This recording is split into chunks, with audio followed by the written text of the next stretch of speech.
What are the hardest things to sell? Some things are relatively easy to sell, and some things are harder. And some things are at the other end of the scale. The diabolically difficult sale. To make a sale, the seller must overcome what seems like an endless list of obstacles. Those are my clients. In my work with them, I've identified 12 characteristics of those hard sales, the dirty dozen. But first off, how do you define hard to sell? My experience is that the complexity of the sales process grows in proportion to the hardness of the sale. The harder the sale, the more complex the sales process. Identifying the characteristics that make your selling journey more difficult allows you to build countermeasures to address these challenges. Let's get into it. The first characteristic is the avoidability of the purchase itself. Can the buyer avoid making a buying decision? Committing to an order can be difficult when a buyer can postpone the decision. Do you sell optional products? Do you sell services that may prevent future problems? If so, you sell an avoidable purchase because the buyer doesn't see the immediate need. Another example is leadership development coaching services. The buyer can delay forever, or at least until a supervisor causes a mass exodus of talent because he is impossible to deal with.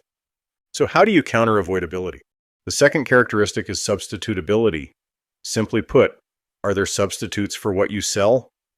Remember, the more substitutable your service or product is, the more substitutable you are. Can what you sell be substituted for something else? Paid services are especially vulnerable to substitution. Some see a book on strategy as a direct substitute for hiring a paid advisor. YouTube videos have become a substitute for some paid services. On the other extreme, customized packaging equipment is harder to substitute, as are the services of a litigator if you happen to need one. How do you counter the substitution of your product or company? How can you leverage substitution to your advantage? Third, some products and services focus on the long-term benefits versus price. Why do people sell based on price? Because it's easy. You lower your price and attract business. It's far more complicated when the benefit of what you sell is measured in years instead of hours or days. Cleaning supplies are on the easy side of the ledger. If they do the job, it's all about the price. Some of the hardest things to sell are staff training and development services. They are expensive, avoidable, deliver long-term benefits, and prevent risk, and the results can be difficult to measure. How do you sell long-term benefits instead of selling on price? We've touched on risk avoidance. Let's dig deeper. One of the most distasteful experiences a buyer can have is looking foolish when a buying decision they made blows up. They made the wrong decision, and the results are there for the world to see. If you sold it to them, you could be considered toxic by that buyer for the rest of your career. This is why so many buying decisions end in no decision. If you're leading the buying committee for a major purchase and you're unsure which product to choose, you punt the decision down the road if you can. If you must decide, you pick the suboptimal solution that presents the lowest risk of blowing up. As Roy Sutherland says about McDonald's isn't successful because they are really good. McDonald's is really, really good at not being terrible. How risky are you, and how risky is what you sell? Can you de-risk your offer? Now, number 5 is a high acquisition burden. The more complicated the buying process, the longer it is, the more steps there are, and the higher the chances of a postponed buying decision, misunderstanding, or exhaustion that leads the buyer to choose the lowest price or the national brand to end the process. Do you sell a product or service with a high acquisition burden? How do you shorten the buying process? How do you error-proof your interactions so you don't create misunderstandings? How do you become a default choice so you win the long drawn-out committee buy? Number 6, standardization. Standardized products are easier to sell. A grade 5 bolt is a grade 5 bolt. Standardized products are easy to sell because they're sold on price and availability because their quality, fit, form, or function are defined. While selling a non-standardized product allows for more pricing freedom, it makes the product or service more difficult to sell. Is your product or service non-standardized? How can you leverage some of the benefits of standardization to sell it? On to number 7. Is what you sell a possible do-it-yourself project? Does the buyer feel that they or anyone else could make your product? Or is your service something they could attempt by reading a book or watching a video? The more buyers perceive that they could avoid your product or service and do it themselves, the less they value your product or service. Are there strategies or facts you can use to challenge the belief that the buyer might be able to create your product or self-perform your service? Lucky number 8 is branding. Branding can be a tiebreaker. Plenty of buyers pick a well-known brand because they see little difference between offers or consider a brand name the least risky choice. Do you have a brand? What is your brand promise? Is your brand a tiebreaker? How can you build your brand? Number 9 is measurable results. Can the customer measure the results of your product or service? The easier and faster it is for the customer to measure the results of what you sell or do, the easier it becomes to sell. What measurable results do you deliver with your product or service? What measurement systems does the customer have in place? Often, the problem is that the customer can't measure to compare the benefits of your product against a competitive offer. So how do you convince the customer to implement systems within their business to confirm the performance of your product or service? If you're selling uptime, does the customer measure downtime? If you're selling productivity, can the customer measure the difference? How can the customer measure before and after results if you're selling leadership development? Measurement systems are an excellent qualification tool. Asking what the customer measures gives you direct insight into their decision-making processes.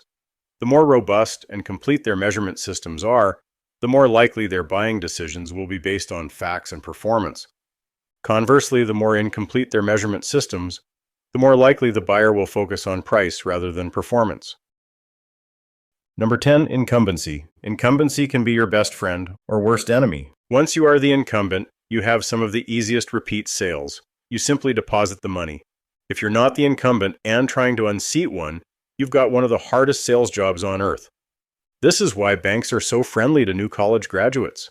They know that once they are that person's banker, they have a good chance of being that person's banker for good. They get a shot at their mortgage and investments for life if they don't screw things up. It's also why most software is now a subscription. It's easier to sell, and you become the incumbent. Incumbents rely on several factors we've talked about earlier. Avoidability. Staying with the incumbent eliminates a buying decision. Risk avoidance. Staying with the incumbent is a safe choice. High acquisition burden. Some incumbents, like insurance companies, rely on the acquisition burden. Signing up with a new agent and a new insurance company means a heavy workload. You need to provide documents. You may need to meet people. If the buyer has other priorities, the incumbent wins. So how do you break through the incumbency barrier? Irrelevance. Are you 15% of the capital budget or 0.00015%? Can you impact revenue or cost of goods sold in a significant way? Does what you sell impact an expense line? Is that expense line a significant share of the customer's spending? If your product delivers exceptional value, do you save that customer a significant chunk of change? Or are you a rounding error? Knowing your relevance is essential. The same product can be relevant to the right customer and irrelevant to others. Here is an example. A machine's 1% efficiency gain makes a big difference to the small contractor who uses it to make a living. That same 1% gain in efficiency is a rounding error to the vertically integrated multinational that uses those same machines. Knowing your relevance informs your approach and sales process with different customers. Lastly, number 12, and one of the hardest things to sell, are products or services with a stigma attached to them. Selling anything becomes more complicated if that product or service triggers thoughts of, I shouldn't need this, or I shouldn't have to buy this. In business-to-business sales environments, used products can trigger a stigma response in some buyers. So if you sell used products, can they be certified used or remanufactured? Services are especially prone to creating a stigma for the buyer. Business coaching, strategy consulting, mediation, leadership training. In a perfect world, the buyer would not consider the service an admission of failure. Can you hear your buyer muttering this under their breath? I built this business with my own hands. Why would I need a strategy consultant, business coach, or someone to teach me how to be a better leader? Can your product or service create a negative stigma for your buyer? How do you overcome that stigma? Your 10s are your sales and marketing challenge. They shape your offer and your differentiation strategy. They shape your marketing activities and collateral. They shape your sales process. Tens shape qualification, discovery, proposal, and negotiations. Your tens define your optimal prospects. If there is a need for what you sell, there is a buyer willing to see your value when there are plenty of skeptics that won't. Find and concentrate on the prospects that are willing to explore the value you bring. Finally, and very importantly, your tens are your lost sales. Your tens are your headaches because those are the prospects that won't see the value. And when you lose sales to prospects you believe could see your value, you need to adjust your sales process, and we cover that thinking in the next example. Let's say you sell a product or service based on its long-term benefit. It's a high-quality solution to a prospect's problem. You see that it's sold on long-term benefits, not price. You also see that you and your company present a risk to the buyer. You're relatively new in the market, you have a good solution, but a limited track record. Put simply, you don't have the reputation your competitors do. You also see that the client will have difficulty measuring the benefits of your solution against a competitor's because, first, the benefits are intangible, and second, they don't measure the problem you solve well. They know they have a problem, but they don't know the cost. So we break the problem down. Who are your optimal prospects and what defines them? What makes them look good? What makes them look bad? Whom do they have to please? How do they win? Next, how do I shape my offer so it resonates with that optimal prospect? How do I make them look good? How could I make them look bad and avoid doing just that? How is my offer a win for them and those they have to please? Now, how do I find these people and attract them? Where are they? How do I get them interested in me? How do I get in front of them? Finally, how do I convert them into customers? How do I qualify them to know if I'm wasting my time? What questions can I ask to get information I need and shape the conversation? What objections will they have and how do I deal with them? What is my negotiation plan? There is a quote attributed to Stephen Covey that goes like this: "How we see the problem is the problem." The quote describes how sometimes we can't solve a problem because we're so deep in the weeds that we don't see our blind spots, and we can't see cause and effect, so we can't solve the problem. I bring that outside perspective to this process. I help you find the path around the challenge.